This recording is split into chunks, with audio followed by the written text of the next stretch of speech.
の中身なんだったっけなみたいなで苦戦したのが最近の私です。はい、皆さんもこういうことはありますかね。ということでですね、今日はこちら2023年度共通テストの現代文を解いていく動画となっております。前回、また別の動画でですね、英語をね解きました。あれも2時間超えだったかな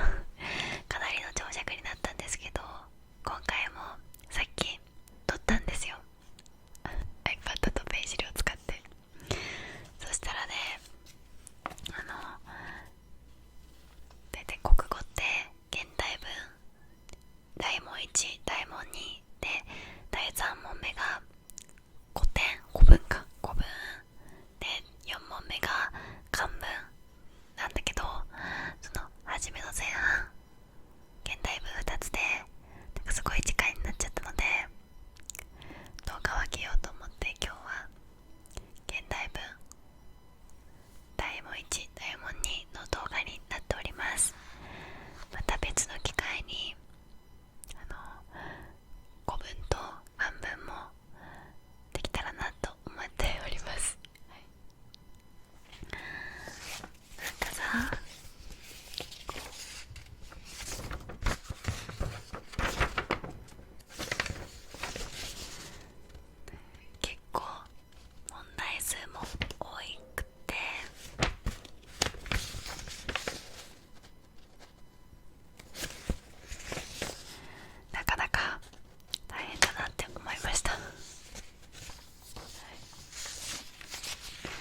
ですよ。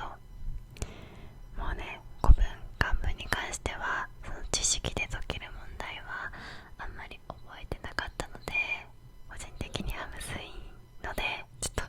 回答を見させてもらいました。ただ現代文ね、こっちに関してはここが一番簡単だったかなと思います。はい、では解いていきます。まずは第1問から。はい、次の文章は正岡子規の書斎にあったガラス障子と建築家ル・コルビュジエの建築物における窓について考察したものである。また文章にはル・コルビュジエの窓について文章とは別の観点から考察したものである。どちらの文章にもル・コルビュジエ著小さな家からの引用が含まれている。これらを読んで後の問い1から6に答えよ。はい、ではまずは朗読していきますね。寝返りさえ自らままならなかった子規にとっては、室内にさまざまなものを置き、それを眺めることが楽しみだった。そしてガラス障子の向こうに見える庭の植物や空を眺めることが慰めだった。味覚の他は視覚こそが子規の自身の存在を確認することだった。視覚の人だったとも言える。障子の紙をガラスに入れ替えることで子規は季節や日々の移り変わりを楽しむことができた。牧州一滴の3月12日には10か条として板ガラスの日本でできぬ不平と書いている。この不平を述べている1901年、確かに日本では板ガラスは製造していなかったようだ。石井剣道の贈呈明治事物起源には、原料もすべて本物のものにて完全なる板ガラスを製出せり。大正3年欧州大戦の影響、本邦の輸入ガラスはその鮮品を失う。ここにおいて朝日ガラス製造会社等の製品がようやく用いられることなり、我が板ガラス界は大発展を作るに至れりとある。我が板ガラス界は大発展を遂るに至れりとある。これによると板ガラスの製造が日本で始まったのは1903年ということになる。子規が不平を述べた2年後である。ちょっとメモしとこう。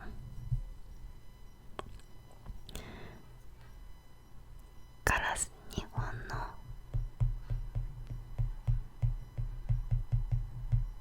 ガラスの製造が始まったのが1903。子規が不平を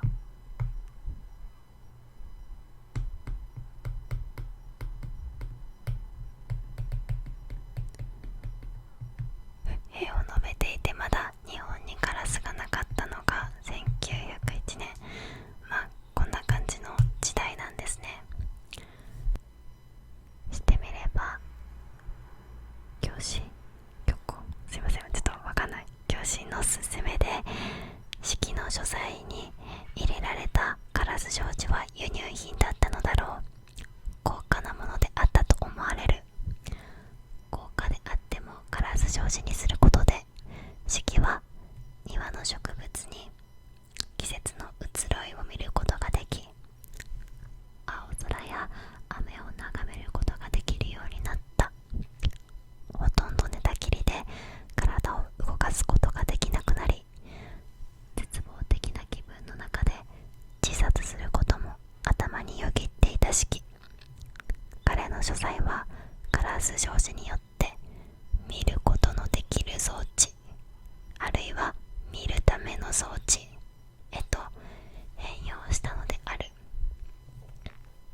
した。ル・コルビュジエの窓についての言説について、アン・フリードバーグは、ル・コルビュジエの言う住宅は住むための機械であると同時に、それはまた見るための機械でもあったのだと述べている。さらにル・コルビュジエは、窓に換気ではなく視界と採光を優先したのであり、それは窓のフレームと窓の形、すなわちアスペクト比の変更を引き起こしたと指摘している。ル・コルビュジエは窓を外界を切り取るフレームだと捉えており、その結果窓の形、そしてアスペクト比ディスプレイの長辺と短辺の比が変化したというのである。実際彼は両親のための家をレマン湖のほとりに建てている。まずこの家は、壁で囲まれているのだが、これについてル・コルビュジエは次のように記述している。囲い壁の存在理由は、北から東にかけて、さらに部分的に南から西にかけて視界を閉ざすためである。四方八方に蔓延する景色というものは圧倒的で、焦点を描き長い間にはかえって退屈なものになってしまう。このような状況ではもはや私たちは風景を眺めることができないのではなかろうか。景色を望むにはむしろそれを限定しなければならない。思い切った判断によって選別しなければならないのだ。すなわちまず壁を建てることによって視界を遮り、次に連なる壁面を要所要所取り払い、そこに水平線の広がりを求めるのである。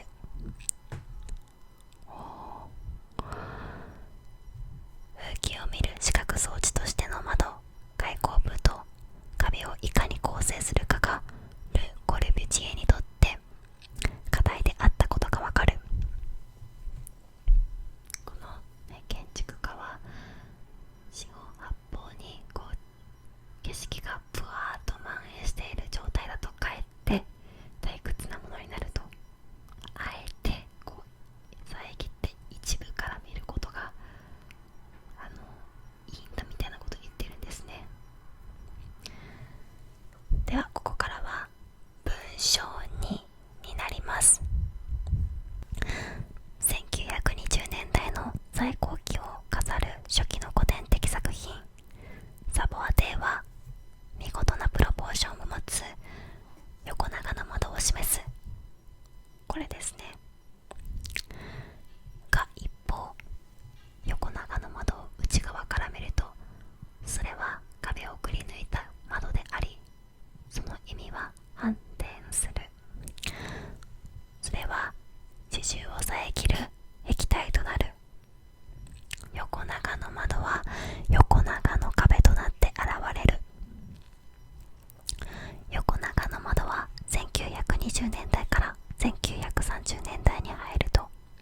全面ガラスの壁面へと移行する。スイス館がこれをよく示している。しかしながらスイス館の屋上庭園の刺繍は強固な壁で囲われている。大気は壁で仕切られているのである。彼は初期に次のように言う。住宅は人種木工の場である。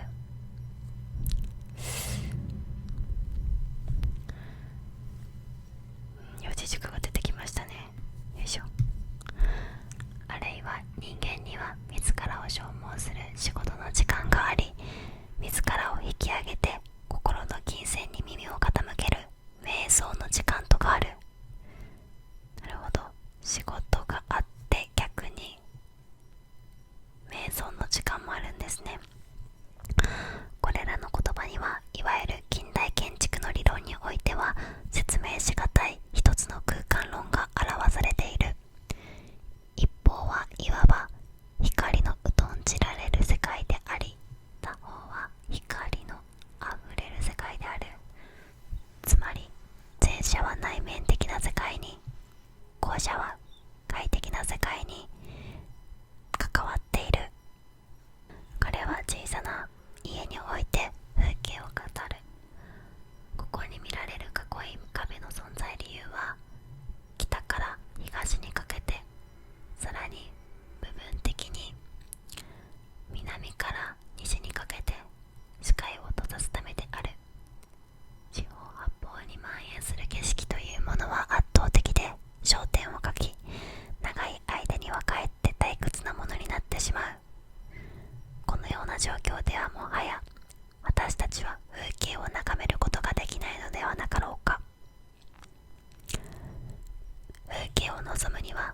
しろそれを限定しなければならない。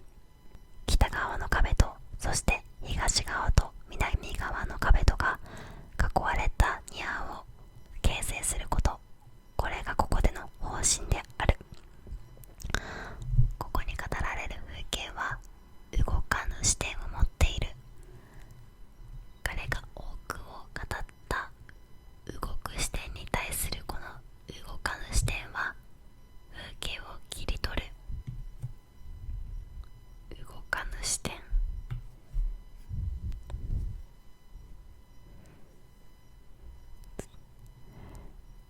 囲い壁の存在によって切り取られる風景は動かぬ視点を持ってるんですね。視点と風景は一つの壁によって隔てられ、そしてつながれる。風景は一点から見られ、眺められる。壁が持つ意味は風景の干渉の空間的構造である。このテオリアの存在は彼において即興的なものではない。彼は住宅は人種木工美に関わると述べている。初期に明言されるこの思想は明らかに動かぬ視点を持っている。その後の展開の中で人種木工の場を謳う住宅論は動く視点が強調されるあまり、ル・コルビュジエにおいて鍵を潜めた感がある。しかしながらこのテーマはル・コルビュジエが後期に手掛けた礼拝堂や修道院において再度主題化され深く追求されている。礼拝堂や修道院は何よりも人種木工瞑想の場である。つまり後期のこうした宗教建築を問うことにおいて動く視点に対するル・コルビュジエの動かぬ視点の意義が明瞭になる。はい、それでは問いに答えていきましょう。冒頭あえおに相当する漢字を含むものを選びましょうということで、冒頭のちょっと紙でもね印刷したので問題の該当する部分をこっちでも見ていきます。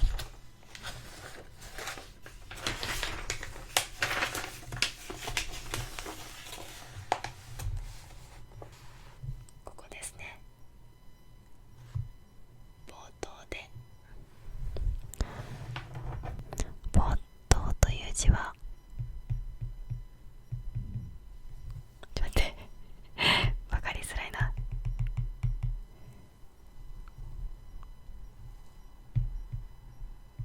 ひにめ、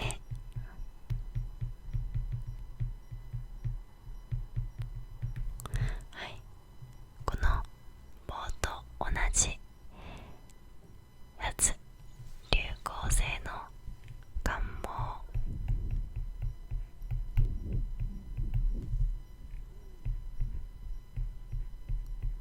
もう1なんですけどね、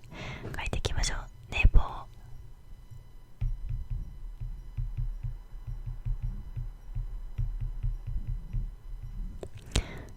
忘却、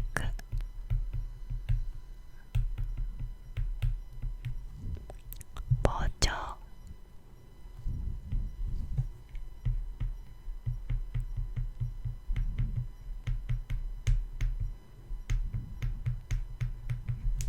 とい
緊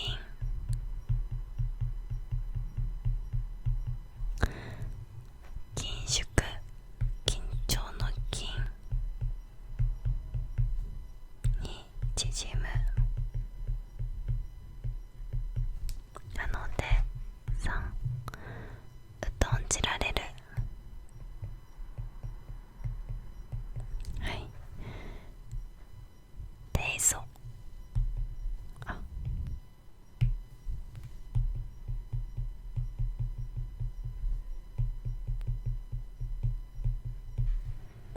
過疎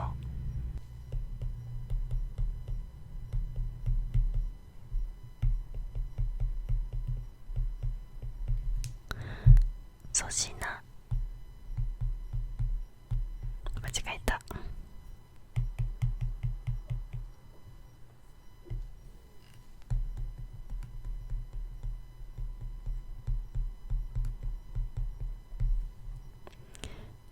漢字の素養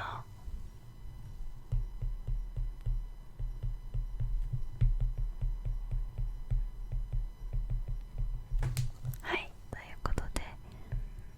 過疎可の素では次、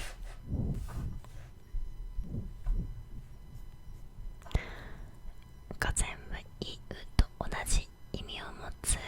もの。ここだね。ブエノスアイレスで行った公演の中で行ったなんで、これは更新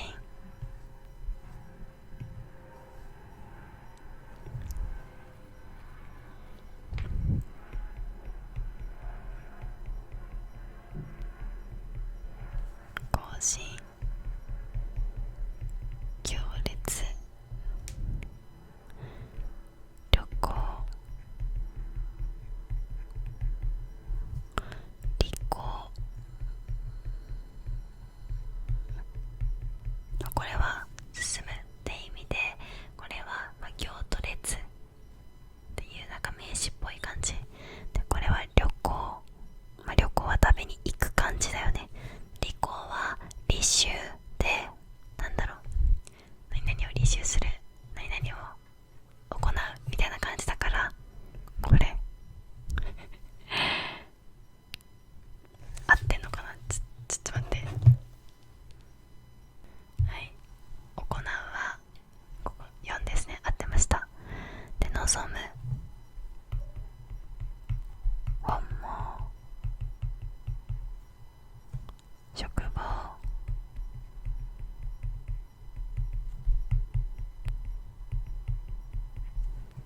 展望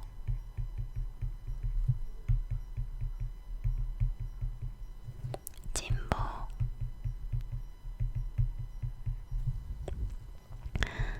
で、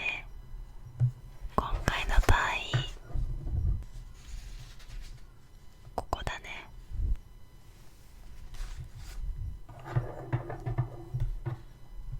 ここ、景色を望む、景色を見るっていう感じだから、これ展望台、景色を見るのところの3です。はい。では次、全部 A。 四季は季節や日々の移り変わりを楽しむことができたとあるが、それはどういうことか、その説明として最も適当なものを選びということで、はい、じゃあちょっと戻ってみましょう。寝返りさえ自らできなかった苦しんでいた時期が、このガラス障子の向こうのね、いろんな植物や空の変化をね、眺めることがまさに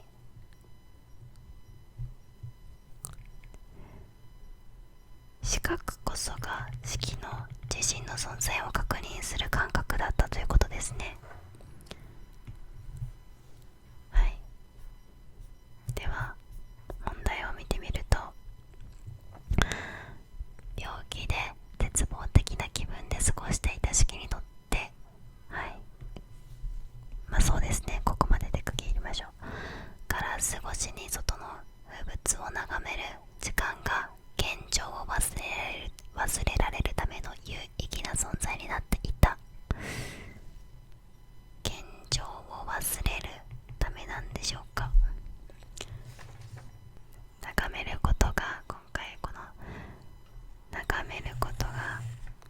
しみで、さらに自身の存在の確認するものだったですよね。ちょっと違うかも。これ消去法でいくんで一回全部見ていきます。病気で塞ぎ込み生きる希望を失いかけていた子規にとって、ここまではいいでしょう。ガラス障子から確認できる外界の出来事が自己の救済につながっていたという、ここですね。自己の救済なのかな。では、病気で寝返りも満足に打てなかった子規にとってここまではいい。ガラス障子を通して多様な景色を見ることが生を実感する契機となっていたという。こっちの方がぽいね。病気で体を動かすことができなかった子規にとって、ここまではいい。ガラス障子という装置が外の世界への想像をかきたててくれていたという。外の世界への想像をかきたてるではなさそう。病気で寝たきりのまま試作していた子規にとって、ガラス障子を取り替えて内と外が視覚的につながったことが作風に電気をもたらしたという。そんなこと書かれてない。なので生を実感する契機がこの存在を確認するに当てはまるので3が正しい。なんか間違ってたらすみません。合ってます。では次。 B、 ガラス障子は視覚装置だと言えるとあるが、筆者がそのように述べる理由として最も適当なものを選べということで、ガラス障子は季節の移ろいをガラスに映すことで隔てられた外界を室内に投影して窓がなんかスクリーンみたいな言い方してたんで微妙やな。ガラス障子は室外に広がる風景の範囲を定めることで外の世界を平面化されたイメージとして映し出す仕掛けだと考えられるから。怖い。ガラス障子は外の世界と室内とを切り離したり接続したりすることで視界に入る風景を制御する仕掛けだと考えられるから。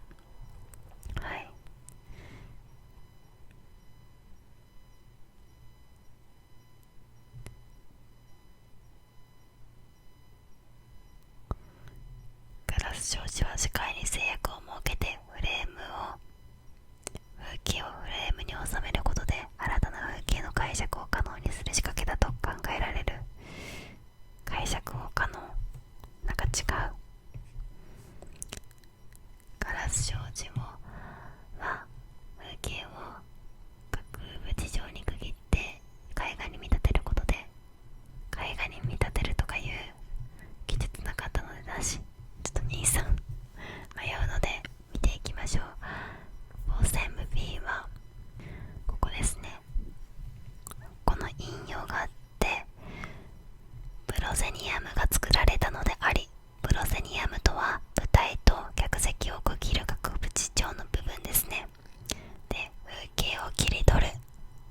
外界を二次元の平面へと変える、そういったプロゼニアムが作られたものであり、それは外界を二次元に変えるスクリーンであり、フレームとなったのである。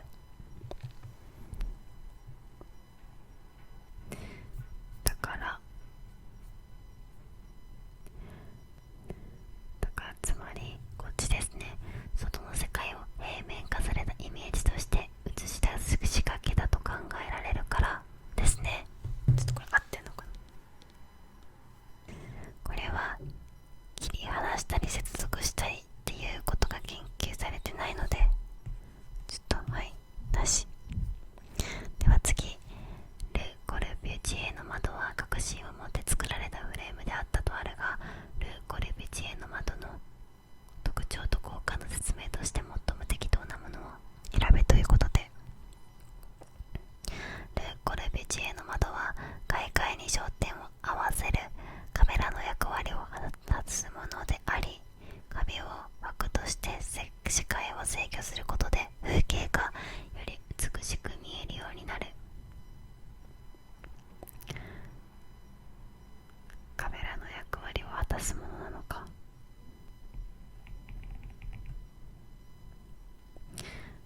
ル・コルビュジエの窓は移住性を向上させる機能であり、移住性を機能させる、まず違いますね。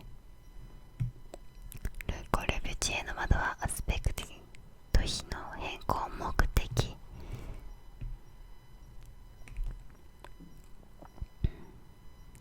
なんか結果論だったはず。ル・コルビュジエの窓は移住者に対する視覚的な効果に配慮したものであり、囲い壁を効率よく配置することで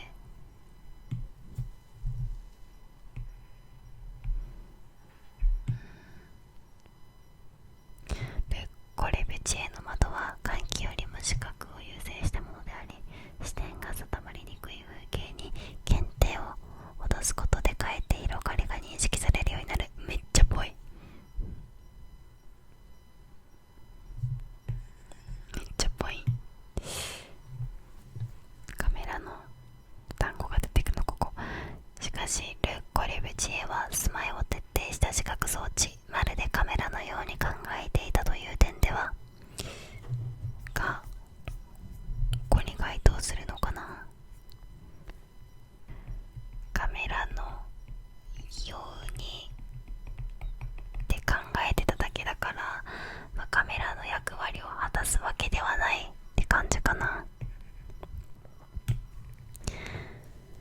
ル・コルビュジエの窓はアスペクト比の変更を目的としたものであり、ここに該当する文章はここですね。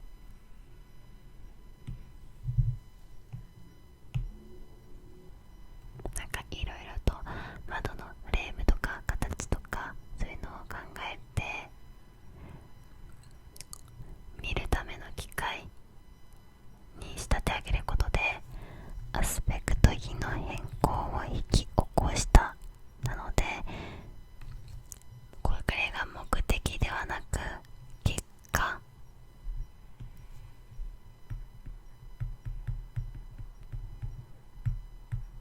目的ではなく結果、アスペクト比がの変更が起こったということですね。なのでこれは×。ル・コルビュジエの窓は居住者に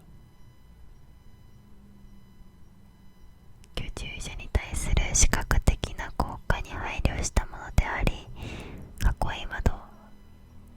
私待って、さっきまでこれ移住者って呼んでた。居住者に対する視覚的な効果に配慮したものであり、囲い壁を効率よく配置することで風景の没入が可能になる。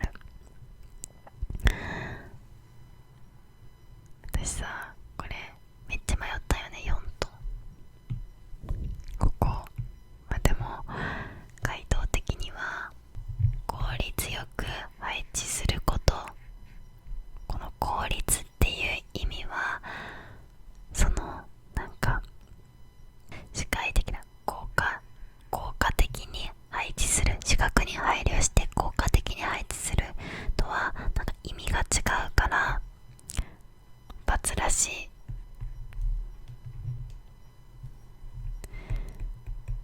なんか効果的な配置と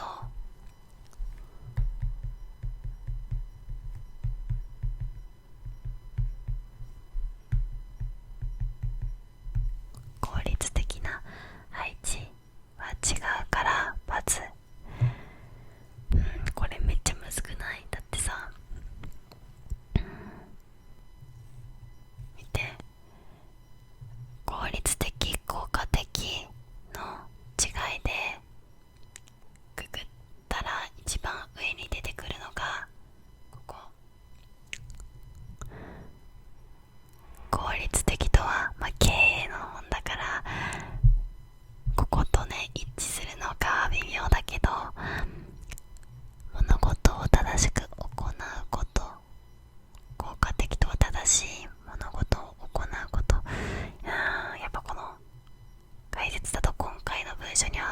そうだね。まあでもニュアンスだよね。イメージとしては、例えば仕事とか、何か物事を達成するときにいかに最短ルートで行くか、早く終わらせるか、そのために効率的にするイメージだけど、効果的っていうのはいかに早くとか、そんな論点じゃなくて、よりよく見せるとか、それのための工夫みたいなイメージだから、確かにニュアンスは違うなって感じですね。ということらしいですね。難しい。はい、次。傍線部 D。 窓が持つ意味は、風景の鑑賞の空間的構造化であるとあるが、これによって住宅はどのような空間になるのか、その説明として最も適当なものを選べ。三方を壁で囲われた空間を構成することによって、外光は制限されて一方からのみ部屋の内部に取り入れられる。このように外部の光を調整する構造により、住宅は仕事を終えた人間の心を癒す空間になるということですが、ちょっと待って、一回戻ろう。傍線部 BD。 住宅は、意味は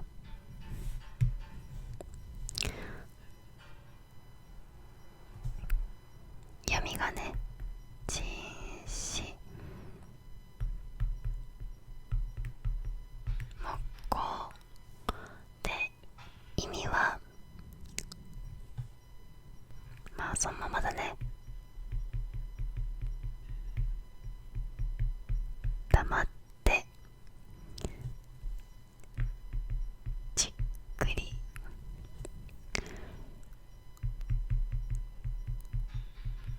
深く物事を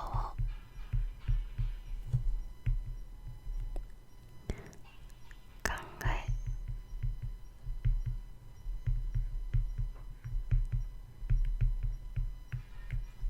え込むことです。そういうね、瞑想の時間があるのがこの空間、住宅の空間ですね。で、それが囲い壁の存在理由ですね。四方八方に広がる、ただ広く広がる風景よりも、囲い壁によって景色を望む、それを限定して、そうすることでより効果的に景色を楽しむことができるということですね。で、壁が持つ意味は風景の鑑賞の空間的構造である。はい、これを踏まえて D、 もう一回見ていきましょう。壁が持つ意味は、区切られた空間を作って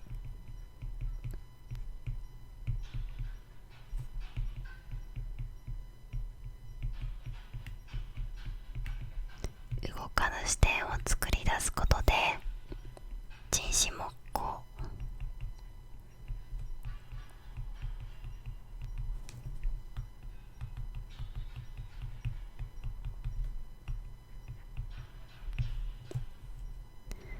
の空間を作り出すんですね。はい、ということで、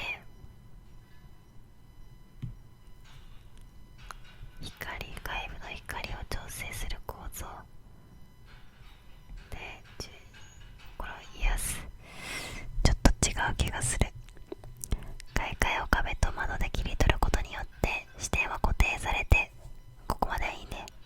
様々な方向から景色を眺める自由が奪われる。このように壁と窓が視点を制御する構造により、住宅はおのずと人間が風景と向き合う空間になる。なんか違う気がする。刺繍の大部分を壁で囲いながら外光部を設けることによって、固定された視点から風景を眺めることが可能になる。このように視界を制限する構造により、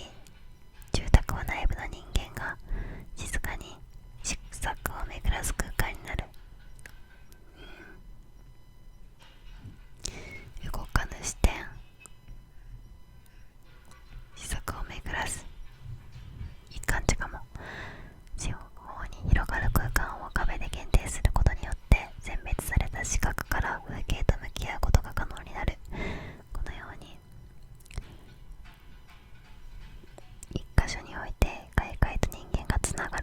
造により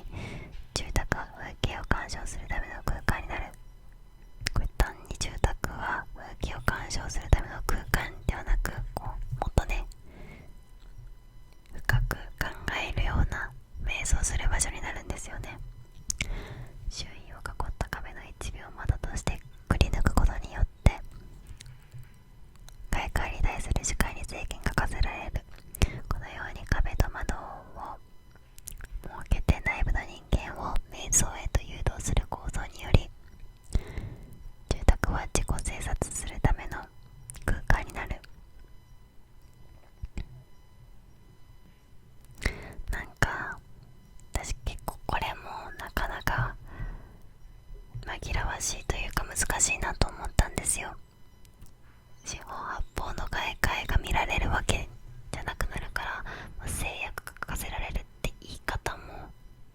悪くはないなと思ったんですよ。確かにイコール制約が課せられるがイコール今回の動かぬ視点というニュアンスになるかって言われると微妙だけど、でも制約課せられるって意味も間違ってはないなと思ったんですね。でプラス、内部の人間を瞑想へと誘導する行動で自己反省察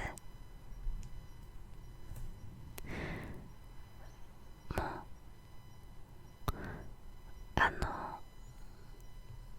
これがイコールね、こことつながるかって言われると微妙っていう、解説があったんですね。ここがイコールではないというのと、瞑想とか人心木工は自己に限定するものじゃないから違うっていう理由から×になるっていう解説がありました。ただね、私も3と5ですごい迷いました。イコールになるかって言われるとそうじゃないけど、でも制約が課せられていることは事実じゃないですか。壁によって見えてない方向が作られていることは、制約が課せられているとも言えるし、あとはなんとなくね、私のイメージなんですけど、その家の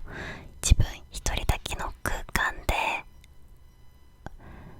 その人心木工瞑想することって、他の邪念を取り払ってとにかく無になったり、自分と向き合う、自分の内側と向き合う、それ以外のことは無駄なことは考えないっていうイメージから、これを自己制察と捉えても間違いではないんじゃないかなって。そのどう空間の中で人心木工するかとか瞑想をどう捉えるかって人によって違うから、これを完全に×っていうのは言い過ぎなんじゃないかなって個人的には思います。だからこれは難しいよね。一つに正解絞るのもどうかなと思いましためんどくさいやつだね。では次、授業でこれね読んだ後に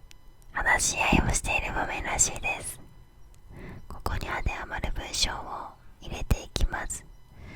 文章1と文章2は両方ともル・コルビュジエの建築における窓について論じられていたよね。文章1にも2にも同じル・コルビュジエからの引用文があったけれど少し違っていたよ。よく読み比べると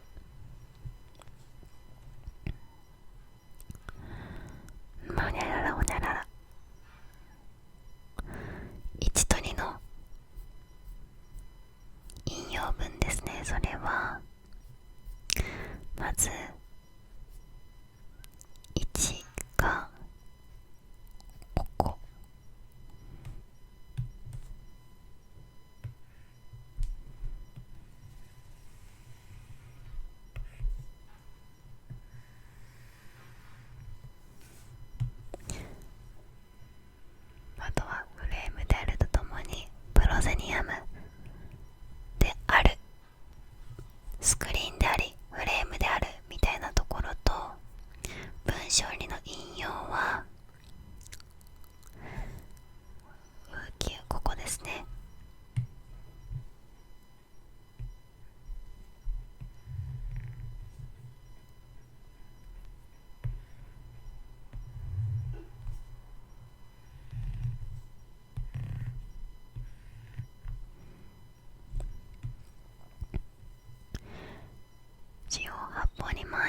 景色はかえって良くないから、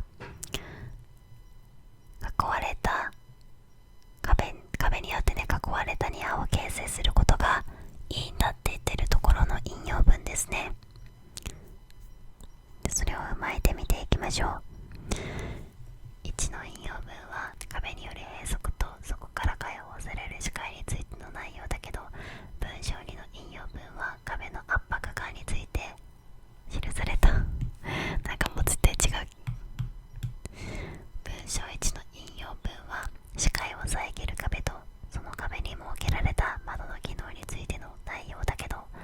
文章2の引用文では壁の機能が中心に述べられていて、その壁によってどの方向を遮るかが重要視されている。北を遮ろ、南を遮ろみたいな、どの方向が重要かっていうのが論点ではなさそうですよね、今回。文章1の引用文は壁の外に広がる圧倒的な景色とそれを限定する窓の役割についての内容だけど、文章2の引用文では主に外部を遮る壁の機能について説明されていて、窓の軌道には触れられていたい。ちょっとこれ忘れちゃったので後で確認します。文章1の引用文は周囲を囲う壁とそこに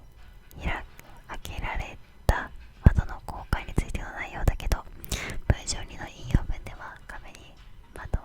設けることの意図が省略されて、視界を遮って壁で囲う効果が強調されている。はい、ということでちょっともう一回文章1を確認します。ごめんなさい。窓はフレーム、スクリーンで、新しいやり方でね、壁の中にこう窓があることで図を演出する。で、文章2が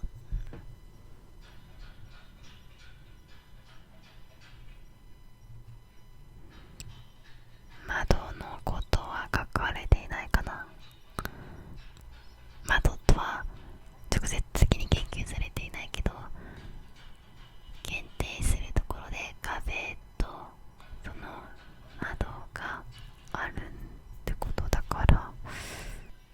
ここだね。窓はスクリーンとか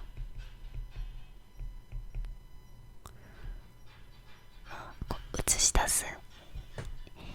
役割で限定するのは壁だよね。そういうことか。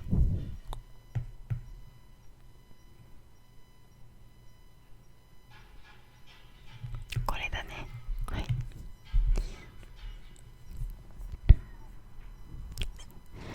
文章1は正岡式の部屋にあったガラス障子を踏まえてル・コレベジエの話題に移っていった。なぜわざわざ式のことを取り上げたのかな。それは式のエピソード入れた理由は、ル・コレベジエの建築論が現代の窓の設計に大きな影響を与えたことを理解しやすくするために、式の書斎にガラス障子がもたらした変化をまず示した。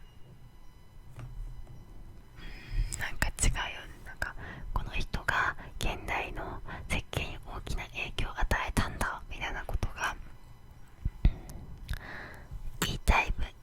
文章じゃないので×。これベジエの設計が居住者と風景の関係を考慮したものであったことを理解しやすくするために、式の日常においてガラス障子が果たした役割をまず示した。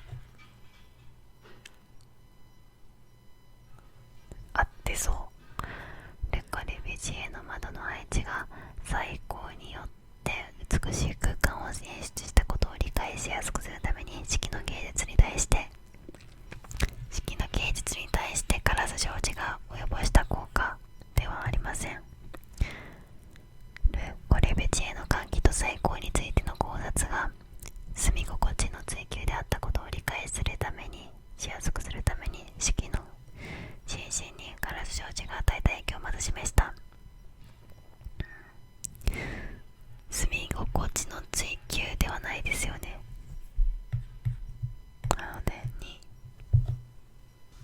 心地をね追求するのであれば、そのまさに換気とか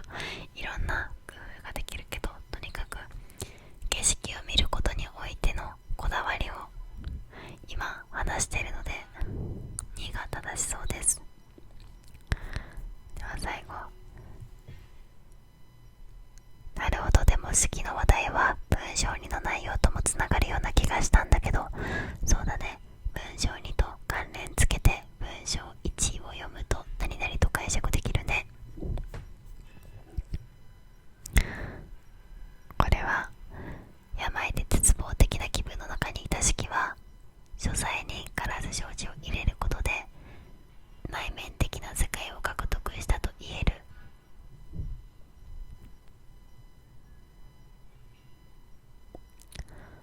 ふむふむふむ。式の書斎もル・コレブジエの主題化した宗教建築として機能はしてない。書斎にガラス障子を取り入れることで光のあふれる世界を獲得したと言える。とにかく光入れればいいって話じゃなかったよね。ある程度遮って限定することが大事だったんだよね。仕事の空間として機能してもいません。次、意識は書斎にガラス障子を取り入れることで動かぬ視点を獲得した。あってそう。そう考えると式の書斎もル・コレブジエの言う人心木工の場として機能していた。ぽいぽい。最後、書斎にガラス障子を取り入れることで見るための機会を獲得したと言える。ぽい。そう考えると式の書斎もル・コレブジエの住宅と同様の視覚装置として機能していた。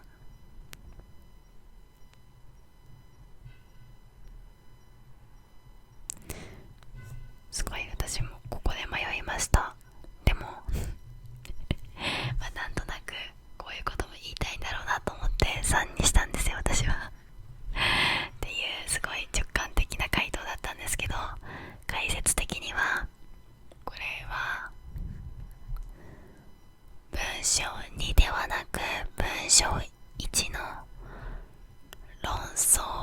旨に沿って式の所在を説明している点で不適当。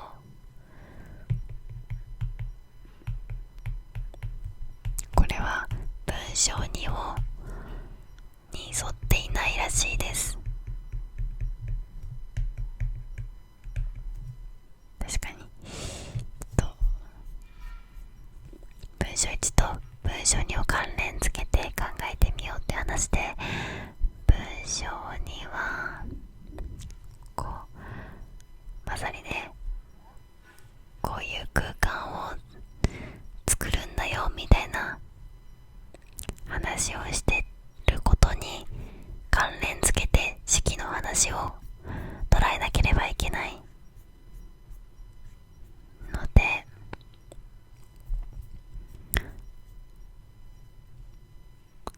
確かにこういう視覚装置の話は文章1だったね。よって×。まあ間違ってないけどね、文章2のことについて研究されてません。はい、ということで1問目が終わりました。1時間超えてるでは次が小説に行きます。こっちはね結構簡単だったのでさらっといきたいと思います。はい、それでは私はちょっと休憩してきました。2問目の小説をまずは朗読していきたいと思います。次の文章は梅崎春夫上の季節の一節である。第二次世界大戦の終結直後、食糧難の東京が舞台である。いつも空腹の状態にあった主人公の私は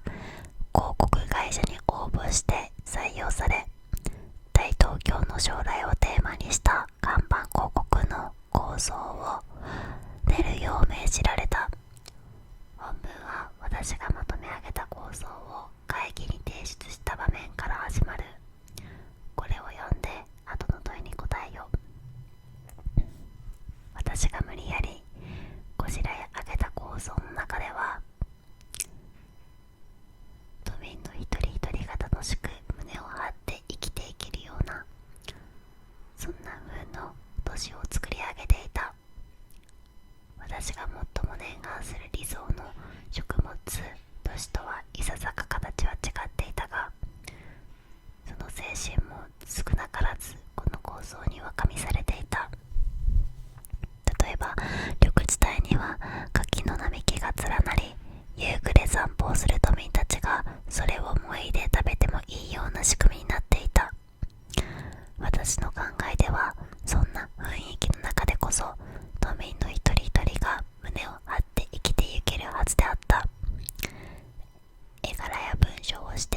少しは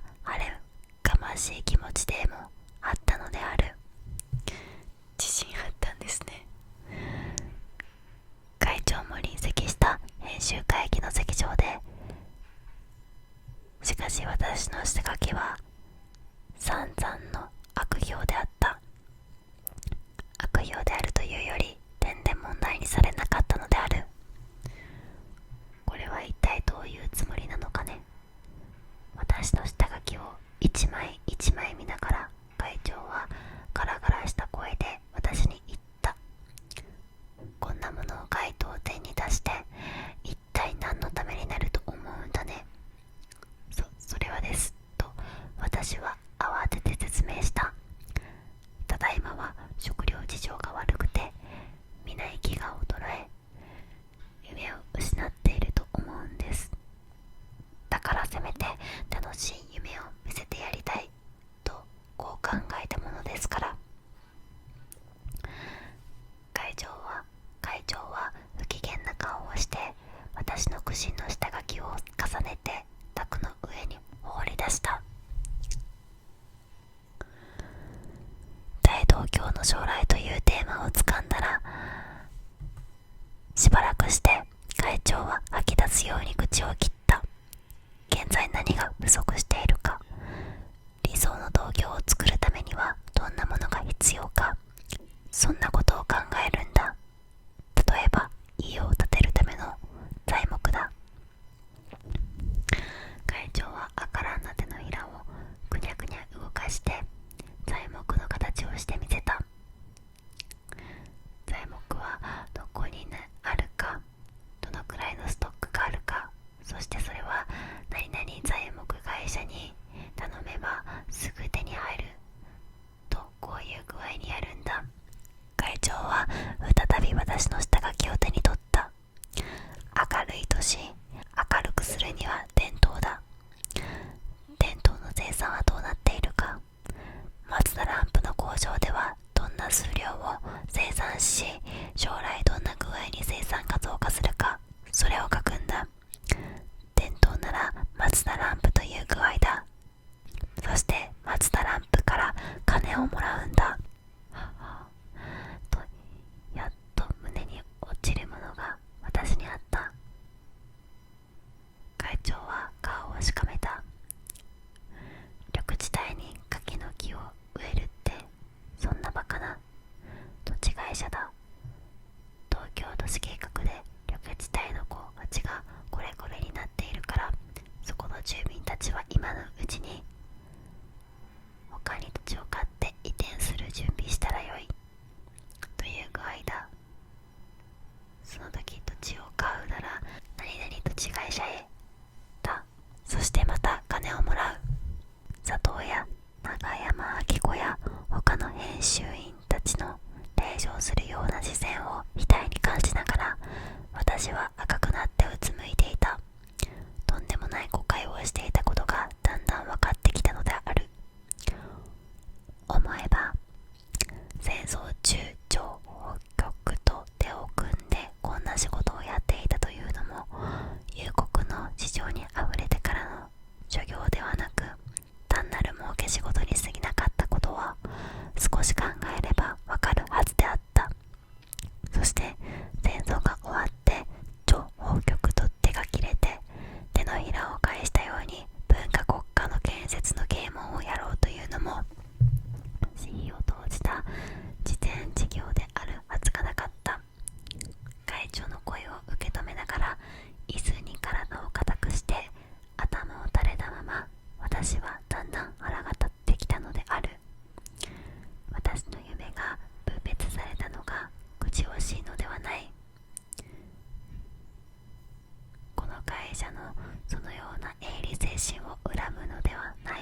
吉田さん。高価なタバコをひっきりなしに吸って血色のいい会長、ネズミのような庶務課長、膝頭が青白く飛び出た佐藤、長山明子の腐った芋の弁当、国民服一着しか持たない T 愛し、お尻の破れた青いもんぺの女、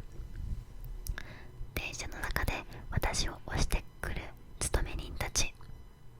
ただ一色の物声に上着を脱ごうとした牢屋、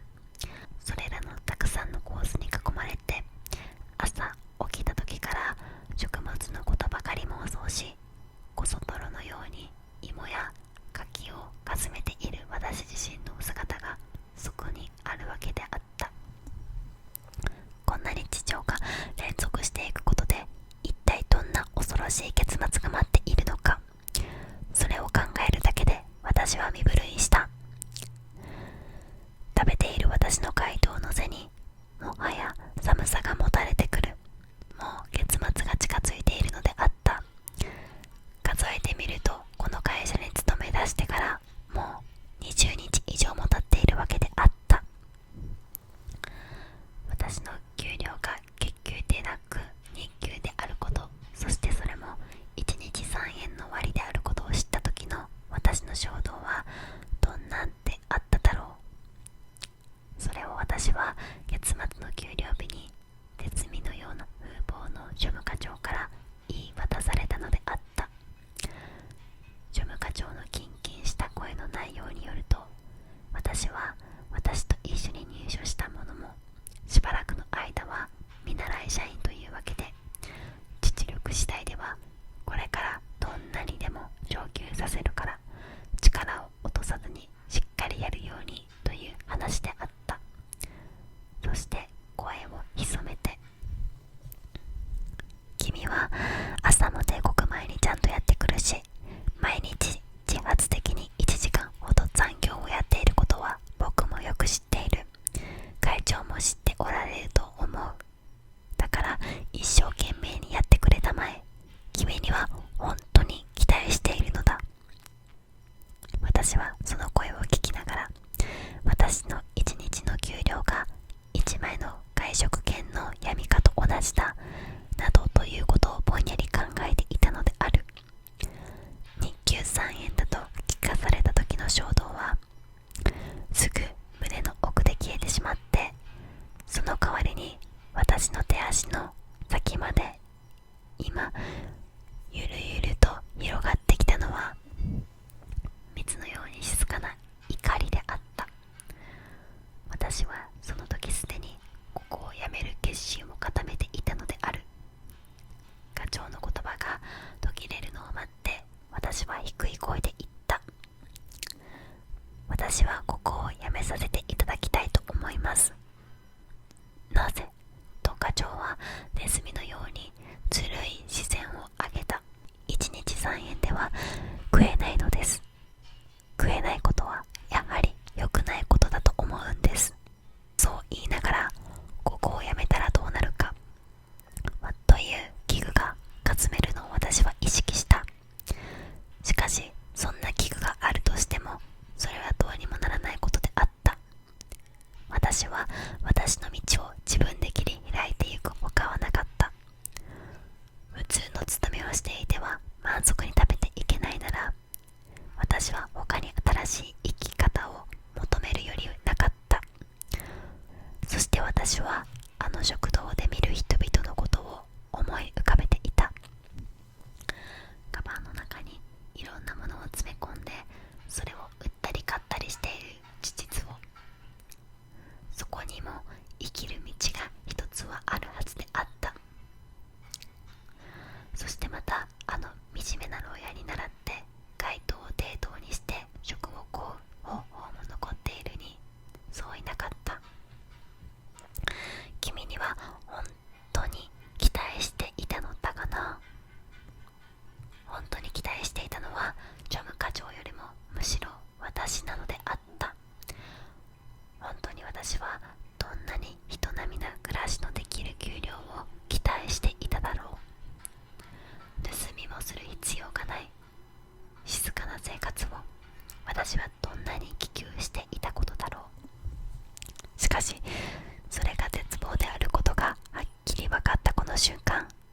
私はむしろある勇気がほのぼのと胸に昇ってくるのを感じていたのである。その日私は会計の係から働いた分だけの給料を受け取り、永久にこの焼けぶりに別れをつけた。電車道まで出て振り返ると、曇り空の下で灰色のこの焼けビルは私の上の季節の象徴のように悲しくそそり立っていたのである。はい、では問1から解いていきます。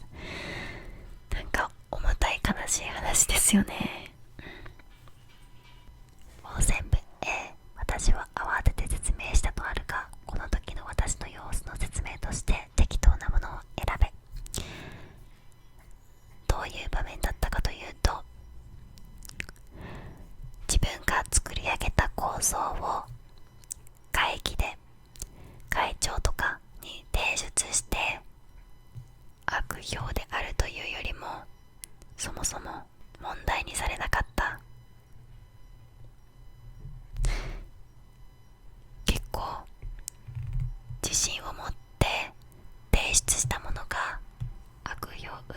々の前に相手にされなかった状況に対して慌てて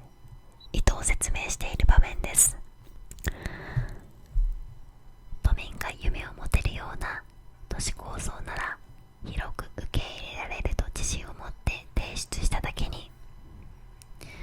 構想の趣旨を会長から問いただされたことに戸惑い、理解を得ようとしている。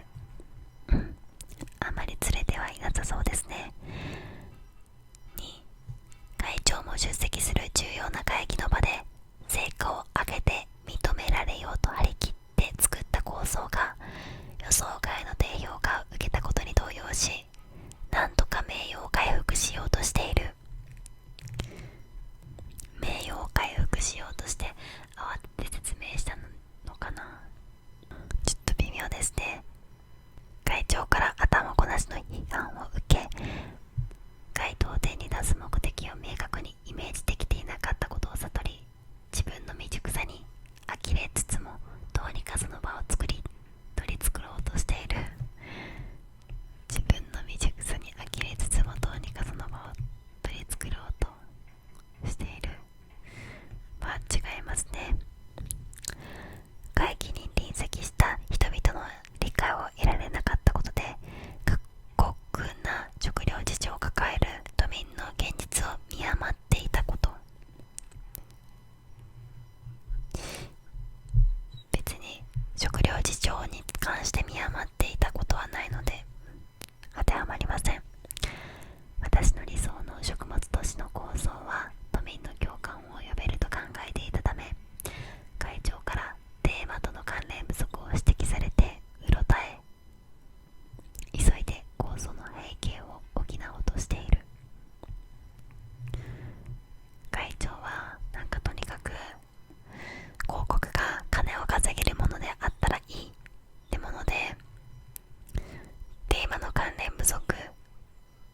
なんか内容云々を指摘しているわけじゃないので×。1が一番正しそうですね。2は成果を上げて認められようと張り切って構想っていう部分もなんか違う気がする。私が無理やりにこしらえ上げた構想の中には、こう都民の一人一人が胸を張って生きていける、そんな思いを込めて作ったやつなので、なんとなくまあ成果を上げて認められようと張り切って作った構想とはニュアンスが違うかなとは思うんですけどね、もしかしたらですよまあすごい想像の話の中でになっちゃうけど、夢を持てるようなっていう思いありつつ、心の内ではどこかで成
会社のそのような営利精神を憎む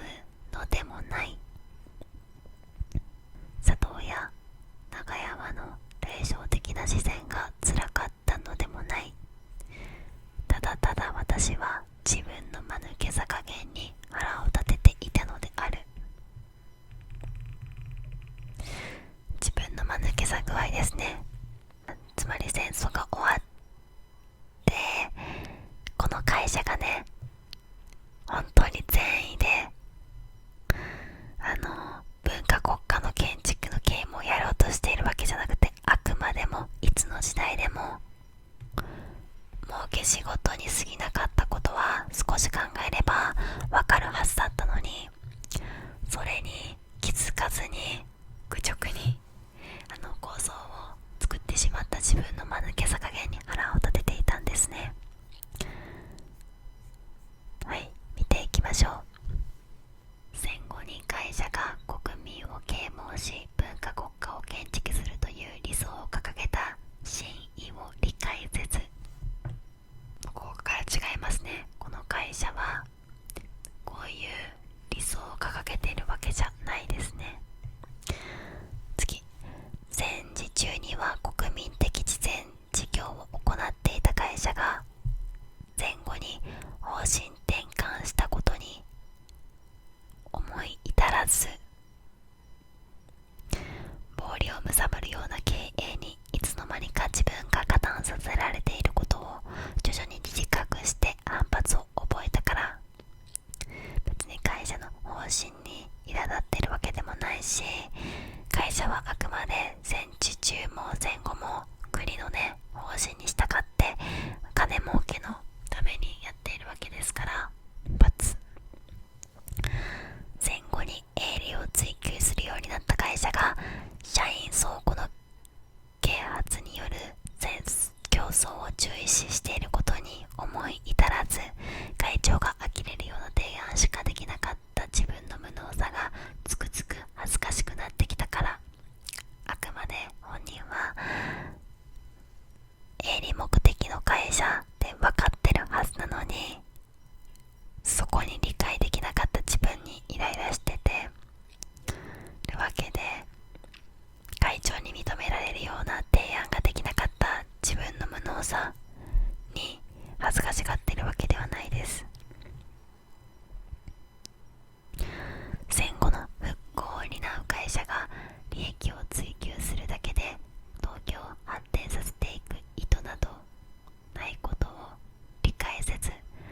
上の会場を前面に打ち出す提案をした自分の安直な姿勢に自重の念が少しずつ湧いてきたから。戦後の復興を担う会社なんですかね。ここが微妙ですね。この会社は戦後の復興になってるのかちょっとわかんないですが、ちょっと保留。ただ会社が東京を発展させていく意図などないことを理解せず、確かにとにかく会社は儲けることが意図にありますよね。ちょっと保留で。では次、戦時中に情報局と連携していた会社が純粋な慈善事業を行うはずもないことに思い至らず、自分の理想や夢だけを詰め込んだ構想を誇りを持って提案した自分の愚かさにようやく気づき始めたから、これがドストライクって感じですよね。ただ今回も4が完全に×なのかって言われるとなんか微妙だなと思いました。そもそも会社の定義で会社が何か生産したり価値を生み出すことで経済が回るじゃないですか。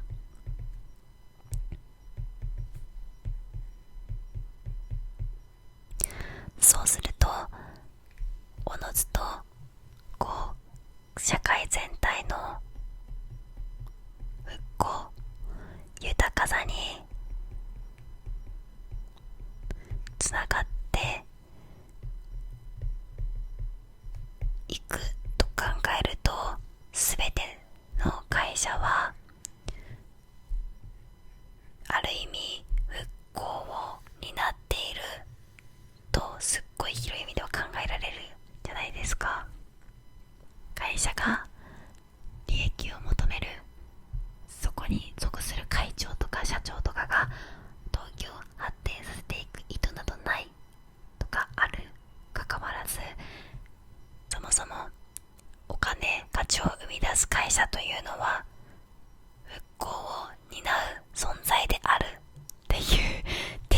あるんじゃないかなと思ったんですよ。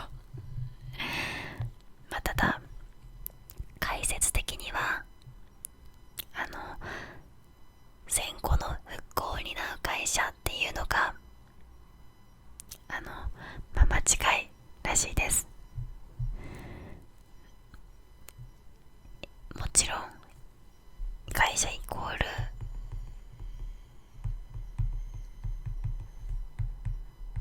営利目的だから復興を担うという意味ではないっていう解説ですけど、でも営利目的で活動することでゆくゆくは社会の発展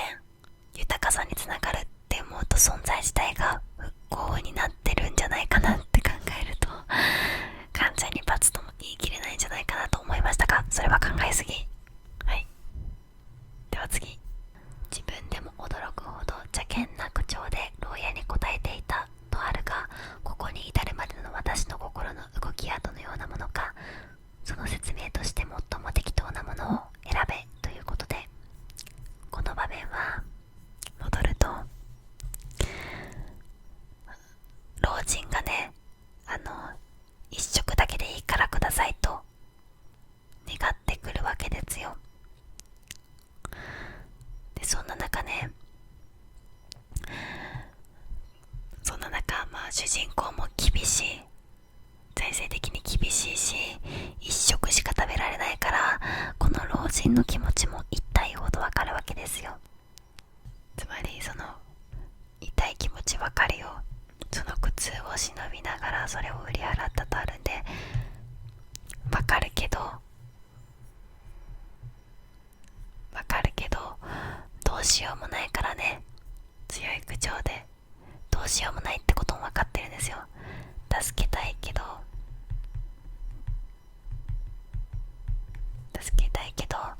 でもどうしようもできないってことも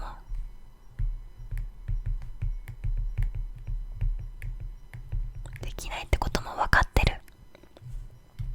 だからこそもうどうしようもできないから、むしろこっちが頭を下げたいかもしれない。ギリギリ計算して食べている自分より牢屋の上の方が深刻だと痛感した私は、彼の今回に対してせめて丁寧な態度で断りたいと思いましたが、人目をはばからず無心を続ける牢屋に苛立った。別に自分の上と牢屋の上を比べてる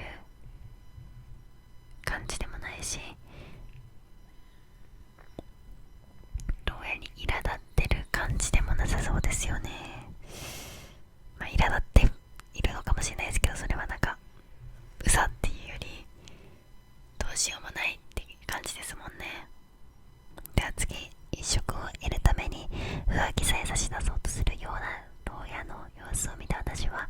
彼を救えないことに対し頭を下げ許しを請いたいと思いつつ、周りの視線を気にしてそれもできない自分への苛立ちを募らせた。彼を救えないことに対し頭を下げ許しを請いたいと思いつつ、許しを請いたい、許してっていうよりかは、何もできないこの現状自体に苦心しているっていうイメージだから、ニュアンスは違う気がしますね。上から逃れようと必死に頭を下げる牢屋の姿に自分と重なるところがあると感じた私は、自分も食べていないことを話し説得を試みたが、食物をねだり続ける牢屋に自分にはない厚かましさを感じた。別に牢屋が必死で懇願する気持ち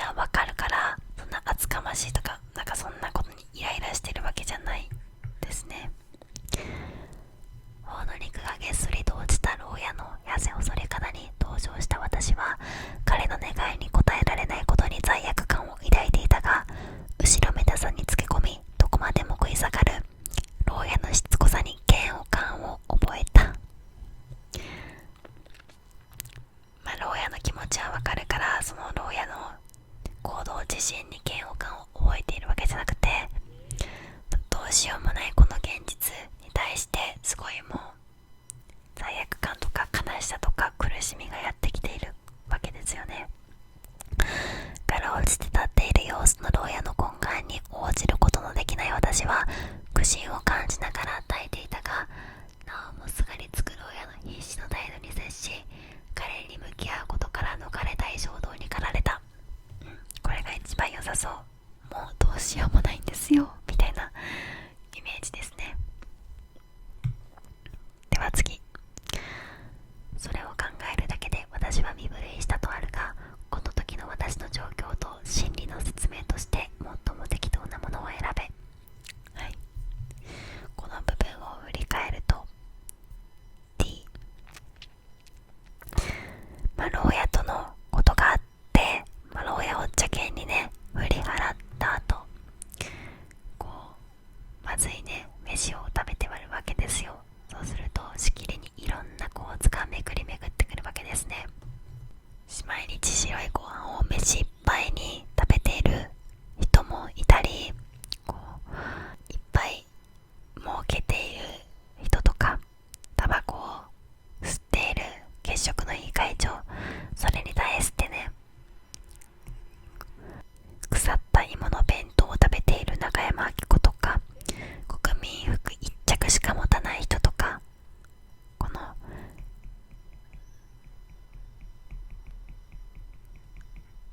格差の構造ねに対して思いを馳せて、そこから自分をね見るんですよ。朝起きた時から食物のことばかり考えて妄想し、こそ泥のように芋や柿をかすめている私自身の姿がそこにあるわけであった。こんな日常が連続していくことで一体どんな恐ろしい結末が待っているのか、それをそうした自分を考えるだけで私は身震いしたとありました。では見ていきましょう。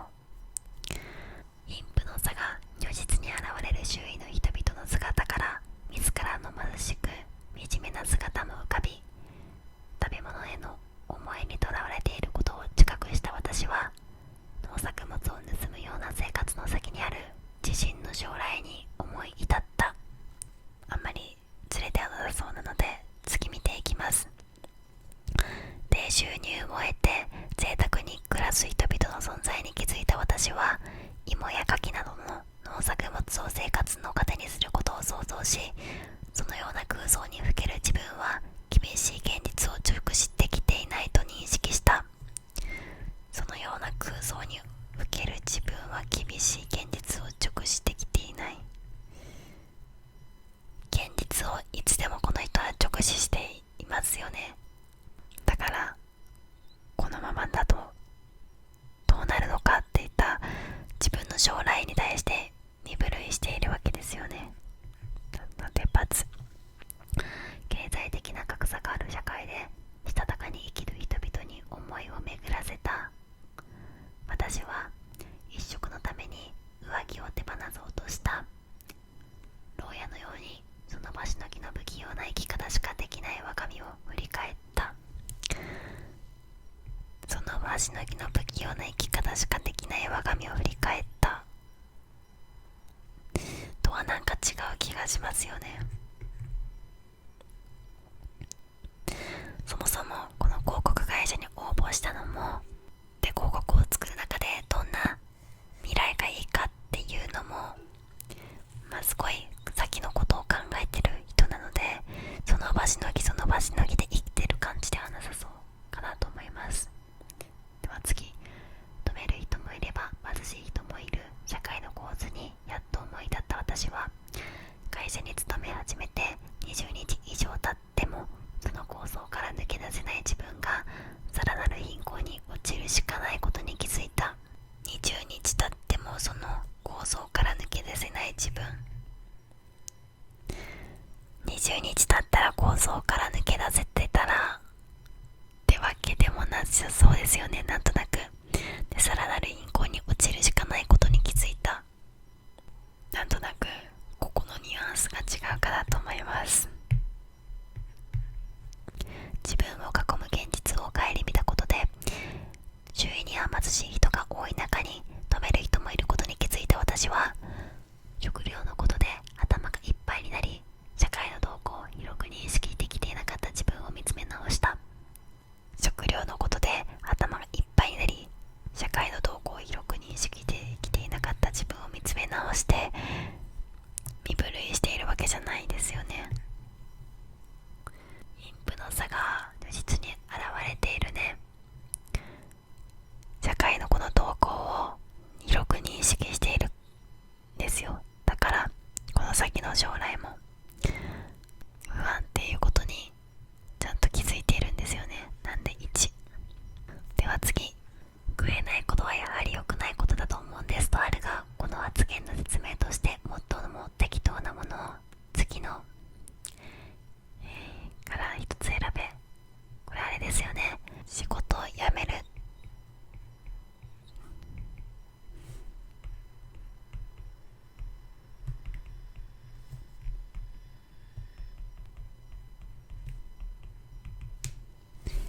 仕事を辞めることを決心した場面で課長に淡々と言った場面ですよね。では見ていきましょう。満足に食べていくため不本意な業務も受け入れていたが、あまりにも薄給であることに承服できず、将来的な待遇改善や今までの評価が問題ではなく、現在の飢えを解消できないことが決め手となって退職することを淡々と伝えた。そうですね。初めにこういった、どんな仕事でもやるつもりだったかっていう記述があったんで、会社のね方針がどうであれ、どんなこともするつもりだった。それは静かな生活を送るために努めていくわけだったが、そもそもこんなね1日3円でその日払い給料で1日1食しか食べれない。その現在の上を解消できないことがそもそもダメでしょ、良くないと思うんですと淡々と伝えている感じですね。では次。上田生活から脱却できると信じて営利重視の経営方針にも目をつぶってきたが、営利主義が想定外の発給にまで波及していると知り、営利主義ゆえに給料が低いっていうことは書いてなかった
うせ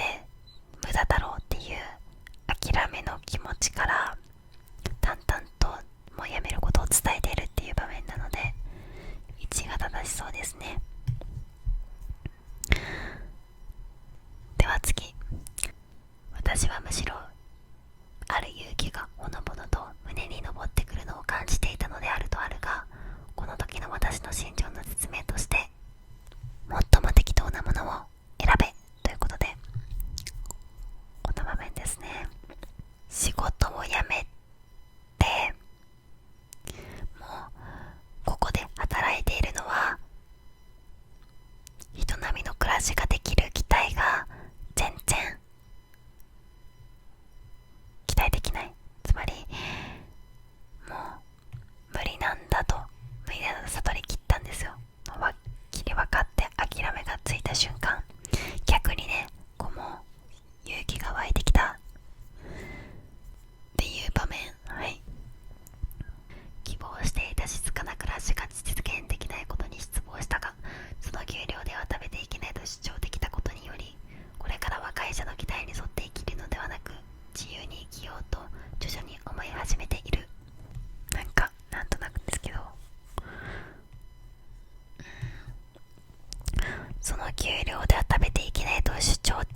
文章を消したんですね。はい、では見ていきましょう。資料の松田ランプの広告は戦後も物資が不足している社会状況を表している。この広告と上の季節本文の最後にある焼けビルとには共通点がある。どんな共通点かを選ぶんですね。それは戦時下の軍事的圧力の影響が終戦後の日常においても色濃く残っているということだ。軍事的圧力というよりかは、なんかまさに物資が不足していて飢えが街中に溢れている状態の象徴ですよね。倹約の精神が終戦後の人々の生活においても保たれているということだ。飢えとか物資不足の象徴なのでちょっと違いますね。それは戦時下に存在した事物が終戦に伴い社会が変化する中においても生き延びているということだ。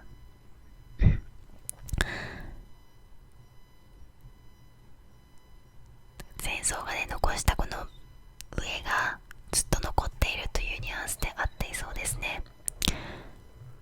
それは戦時下の国家貢献を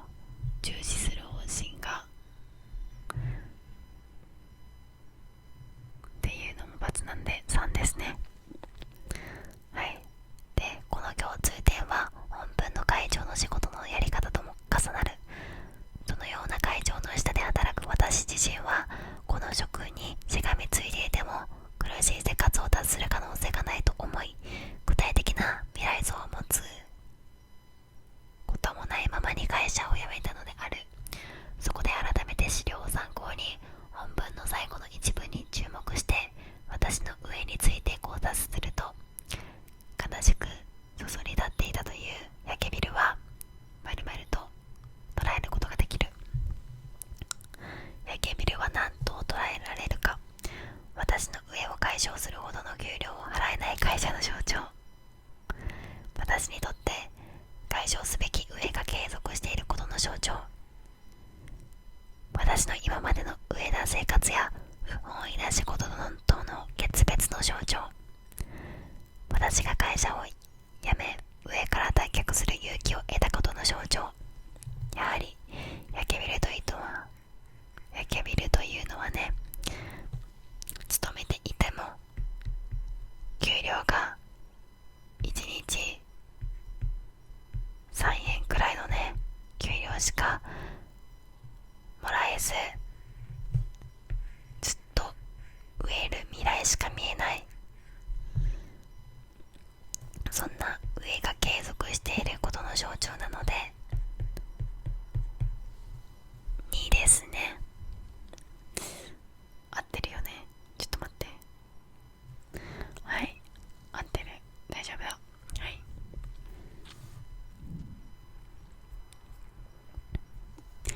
では代理ももう終わりました。また1時間ぐらいかかっちゃったということで今回は現代文大問1大問2を解いてみました。今度ね時間があったらじゃないわ、今度別の動画で古文とか漢文の解く動画も作ってみたいなと思います。なんだろうな、なんか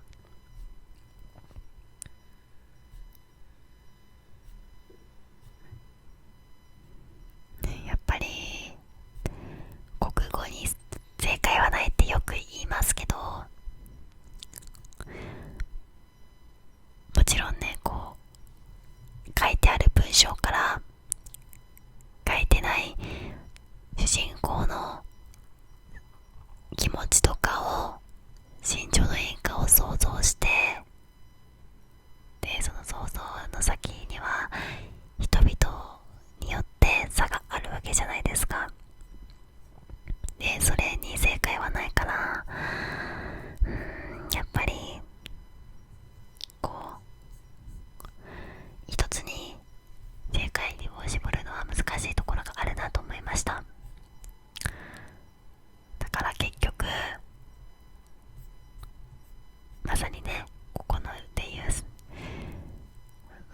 章1の内容に書かれてないからこれが正解とか、あとはここ特にね小説だとさ、もしかしたら想像したら主人公の心の下には成果を上げてたくさん給料をもらいたいっていう思いもあったかもしれないじゃないかとか考えられるわけじゃないですか。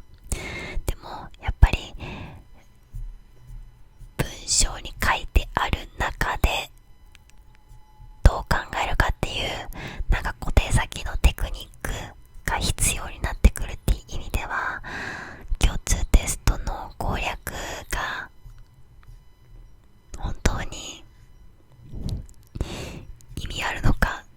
ちょっとまた考えさせられる機会になりました。だからといって意味ないとは絶対に思わないです。迷うからこそ